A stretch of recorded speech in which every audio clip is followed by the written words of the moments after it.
Hi, I'm Kelly Vaughn, and welcome to Inside Indy. You know, on this show, we talk a lot about our young people, and typically we talk about the challenges they face in our community, whether it be poor grades or drug abuse or teenage pregnancy.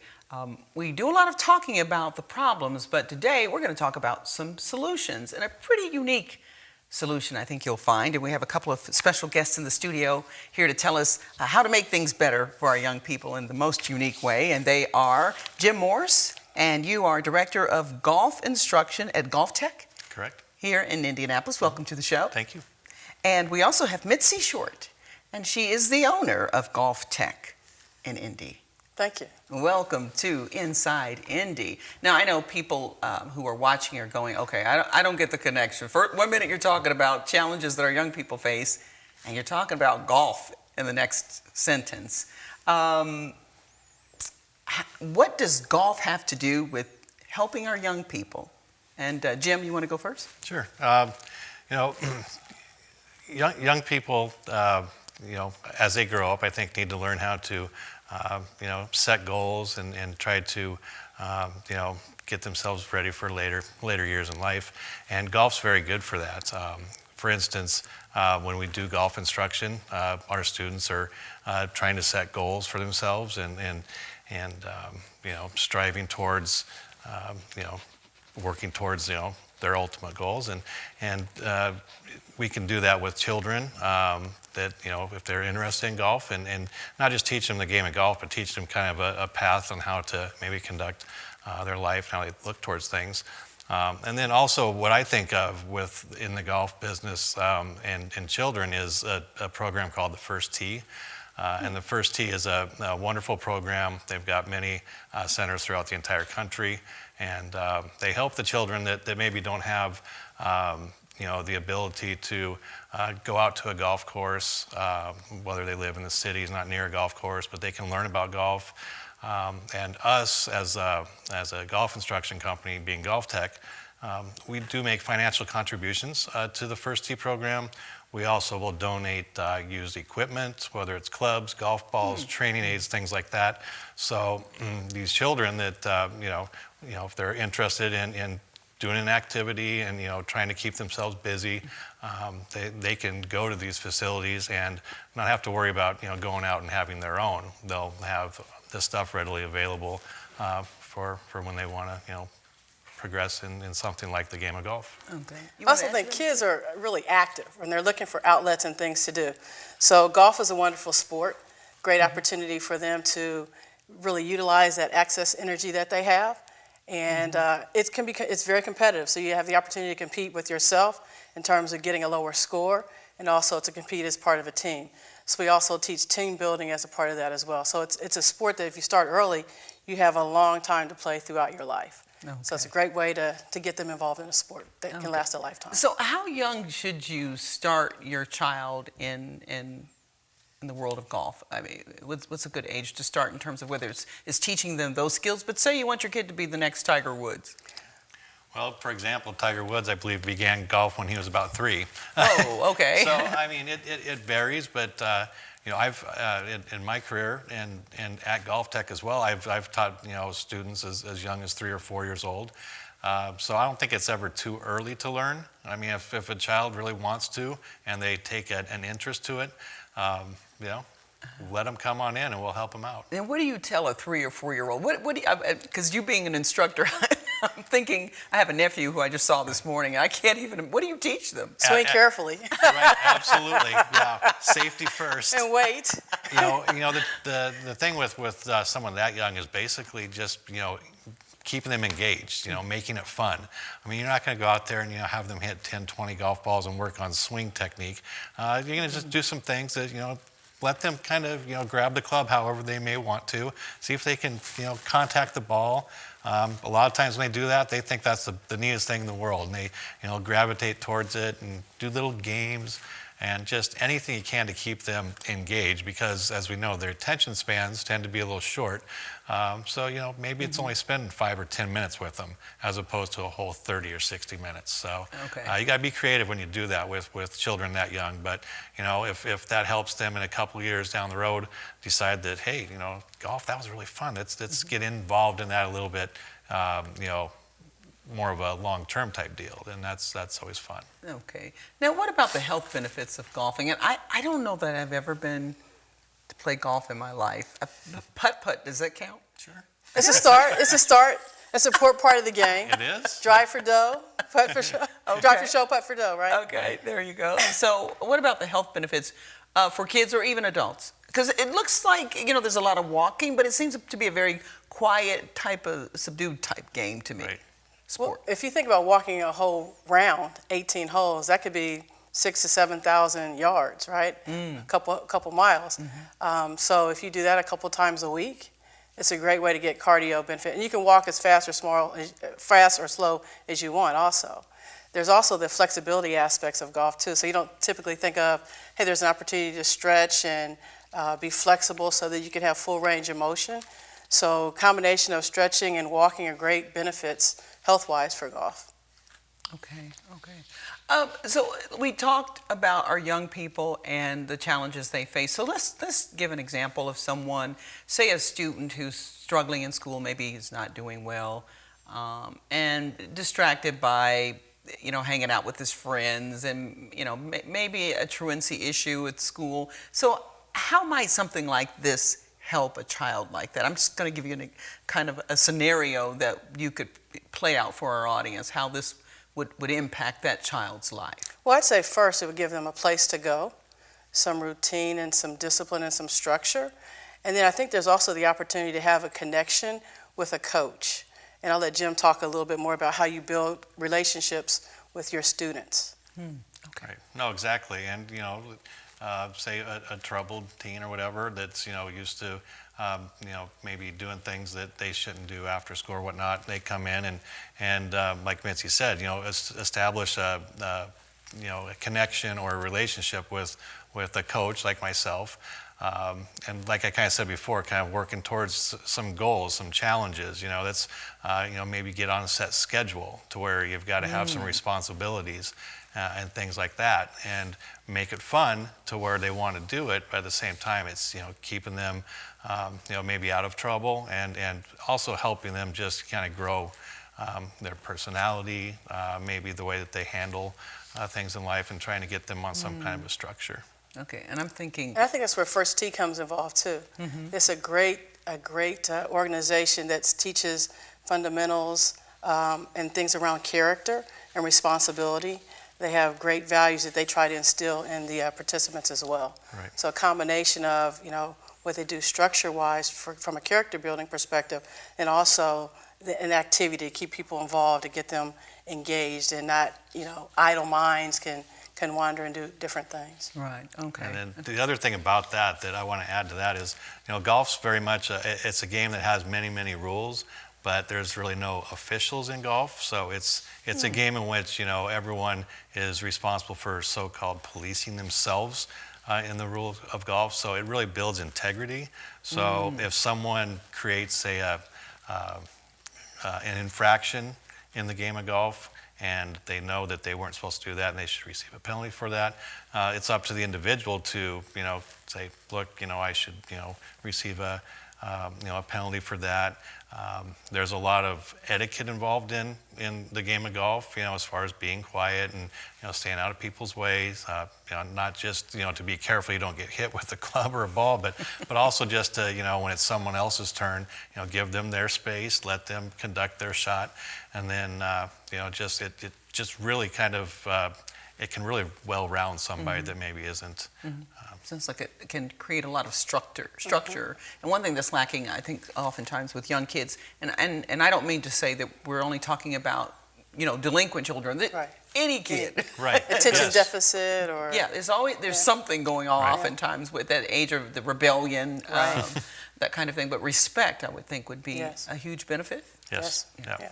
Okay. That was the word I was looking for. Oh, it was that, and we found it for you. Yeah. So now help me to understand what Golf Tech. I've not heard of it before. What Golf Tech is, your business, and what you do here in Indianapolis beyond helping our kids. Okay. Well, we're a golf instruction company. We just built a brand new center in the Castleton area off of East 86th Street. So we help people improve their golf game, whether it's golf instruction, fitting them for golf clubs, and just making them overall enjoy the game better.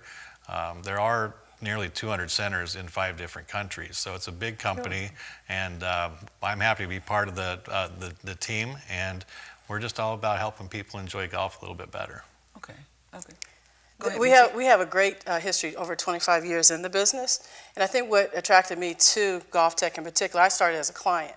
So it's a wonderful opportunity to learn and get better quickly, and importantly, we have patented technology so that you have the opportunity to see yourself as you swing, and also with our motion sensors, you're able to train your body to the right technique so that the muscle memory makes it easier to swing consistently. And that accounts for the 96% rate. That in combination of the lessons, we videotape them so you could actually go back and check out your lessons on your iPad or on your computer. You have comments from your coach and you see your different shots. And then you also have the opportunity to come in and practice. So many times people take golf lessons and then they'll go out to practice on the driving range and they'll go back to bad habits. But if you come and practice at Golf Tech, you actually can practice and see yourself swing as well. So the whole sequence with lessons and practice, we also do custom club fitting. So kind of your comprehensive way to approach the game of golf. Our goal is to help everyone get better and enjoy the game. Wow, that's pretty cool. The motion sensors on the body. So is that I would like to see whether it's that, even basketball or even another sport. I had not heard that people were doing that. I had that kind of technology available to the general public, at least. Right. Okay. Yes, it's Golf Tech's patented technology, the combination of the two, which makes us really unique. Okay. Yeah, it allows us, because all of our instruction is based on fact. I mean, there's no assumptions. So when you've got that technology and you're wearing it and you're seeing it on the video cameras and you're seeing what your shoulders and hips are doing with the motion sensors, obviously the coach knows what's going on, but I can show the student that, and they learn faster. Okay. I think the key is it's very user-friendly. Yeah. So if you're a visual person, combination of the visual and also the instruction, the word combined, makes it really easy to understand the changes that you need to make in your swing to have improved distance and accuracy. Okay. Okay. Now, where can people find Golf Tech? Whether people want to get lessons, people want to bring their kids in to teach them respect and perseverance and all those good things. How do they get in contact with you, and where are you? Our new store location is 5933 East 86th Street. Mm-hmm. That's in Castleton. It's real close to the Castleton Mall. Our phone number is area code 317-595-2170. We're open 7 days a week. We're open, late in the evenings. We're open right now 10 until 8 o'clock in the evening weekdays, 8 to 5 on Saturdays, and 10 to 6 on Sundays. So there's always a coach there if there's not multiple coaches. And we encourage anyone that's even thinking about golf instruction or just wants to see us, please come by and we'll give anyone that wants a tour or even a free swing demo and show them the equipment that we use. Okay, So, if they want to know more about the and first. then we do have a website also. Okay. Yeah. And that is? It's golftech.com. Okay, sounds good. Well, Mitzi, Yes. thank you so much, and Jim, for joining us here on Inside Indy and helping our young people. We appreciate that Our pleasure. Thank you. so Thank much. you. And we'll be back after this.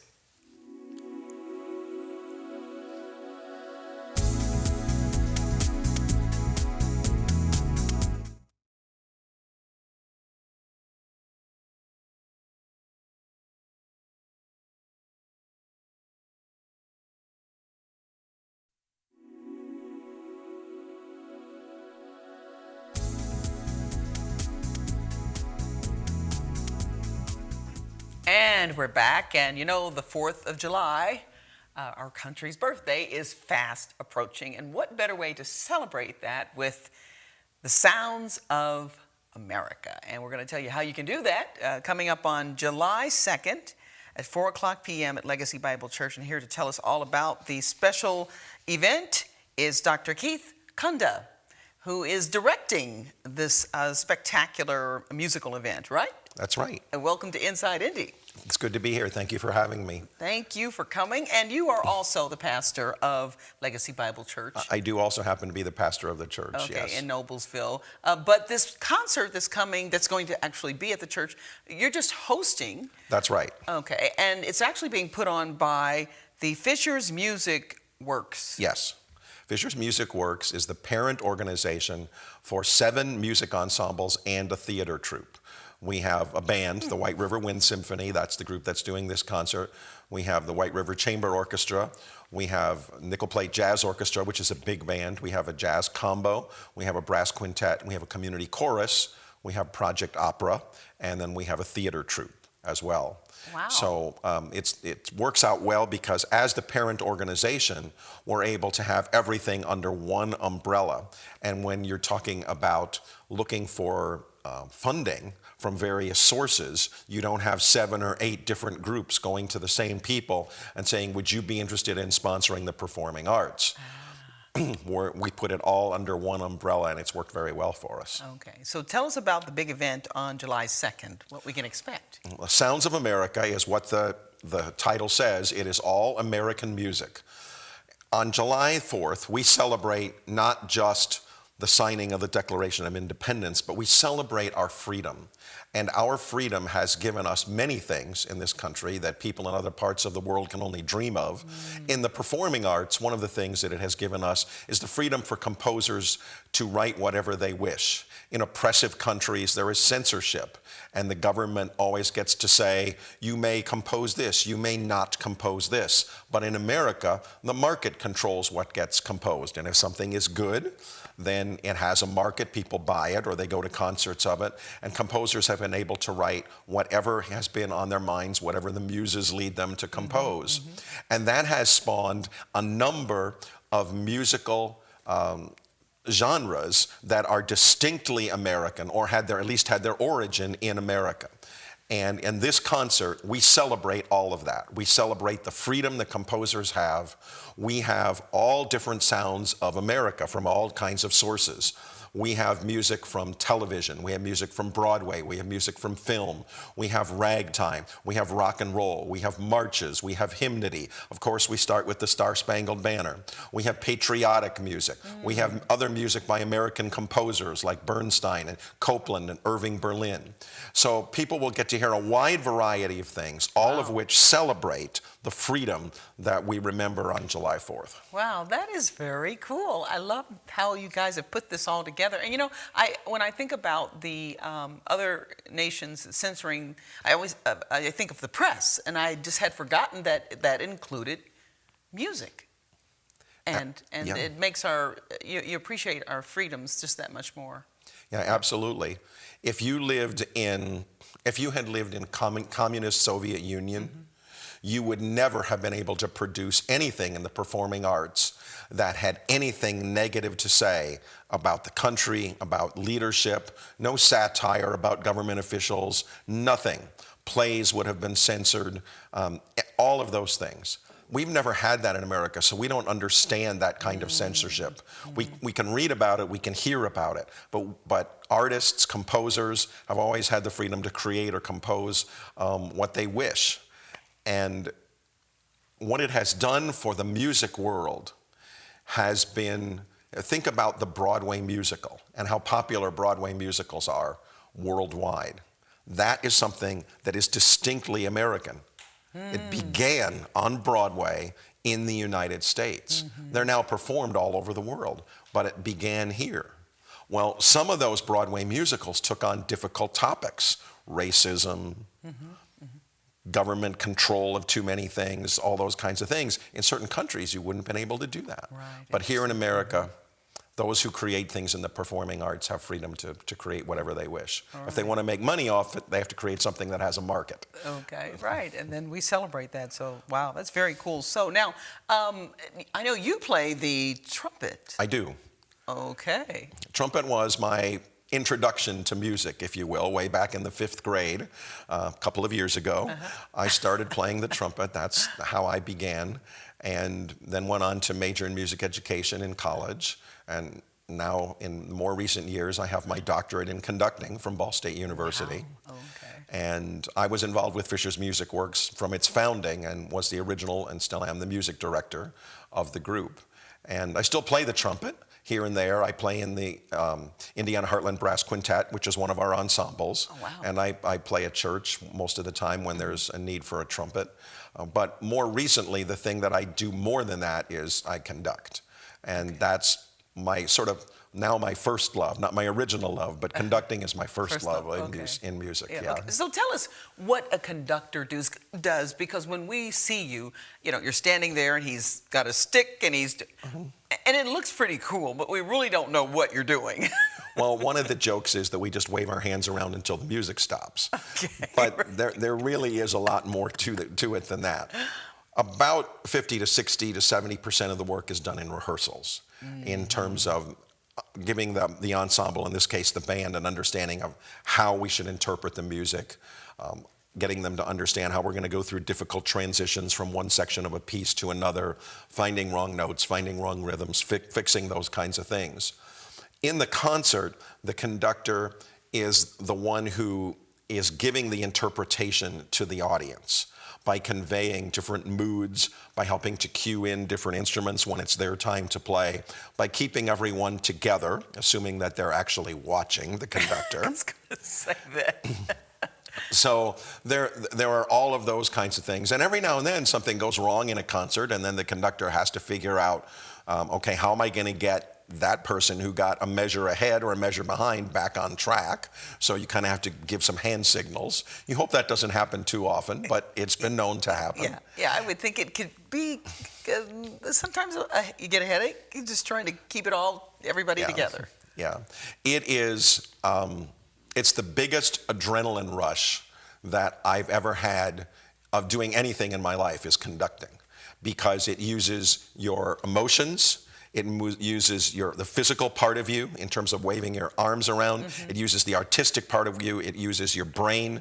And all of that has to work in harmony, pun intended, together for there to be beautiful harmony coming from the ensemble. Wow. So then we get to see you in action, waving the arms and doing your things. I've seen you play trumpet, but I've not seen you conduct. So, okay. So it sounds like that's going to be a show in of itself. Sounds like. Very good, very good. So well, let's go over the details. Okay. Of Sounds of America, date, location, time, and ticket information for people who want to celebrate American music and the 4th of July. Well, the concert is on July 2nd. It's a Sunday afternoon at 4 p.m. It is at Legacy Bible Church, which is located at 2140 Greenfield Avenue in Noblesville. Okay. Tickets, it is a ticketed concert. Tickets are $10. They're available online at fishersmusicworks.org. And if you just go to the homepage, you can click on a link that says buy tickets. You go through a whole process, and at the end you pay with your PayPal account. For people who don't have a PayPal account, there is an option at the end. It's not entirely clear on the website, but there is an option for people to use a credit card. There will also be tickets sold at the door if it does not sell out. This concert last year was the first time we did this, and it almost sold out. So we think it might sell out. So people who are watching this when this airs, if you're interested in the concert, you'll want to go online and get your tickets as soon as possible. Okay, sounds good to me. Again, directed by Dr. Keith Kunda. Thanks so much for joining us. You're welcome. Good to be here. On Inside Indy. And thank you for joining us. I'm your host, Kelly Vaughn. We'll see you next time. Bye-bye.